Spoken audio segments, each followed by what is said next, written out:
Chapter 39.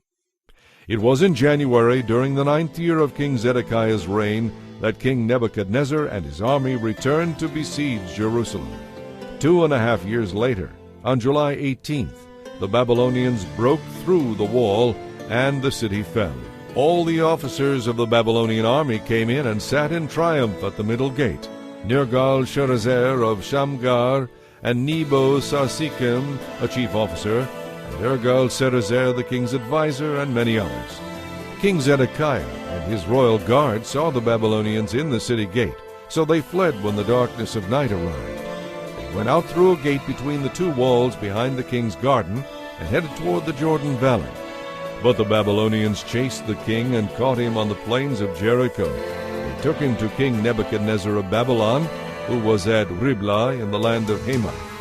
There the king of Babylon pronounced judgment upon Zedekiah. He made Zedekiah watch as they killed his sons and all the nobles of Judah. Then he gouged out Zedekiah's eyes, bound him in chains, and sent him away to exile in Babylon. Meanwhile the Babylonians burned Jerusalem, including the palace, and tore down the walls of the city.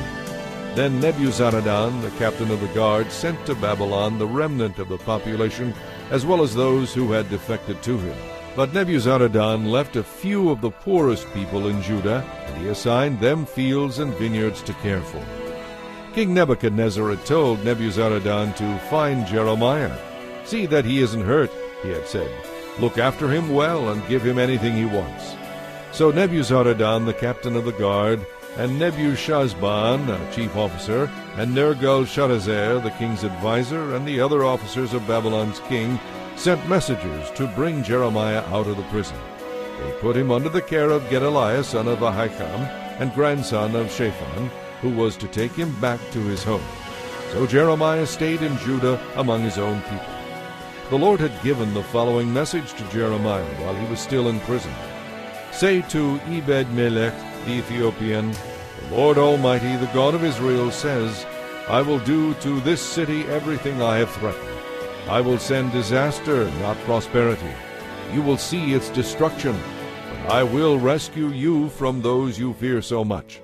Because you trusted me, I will preserve your life and keep you safe. I, the Lord, have spoken.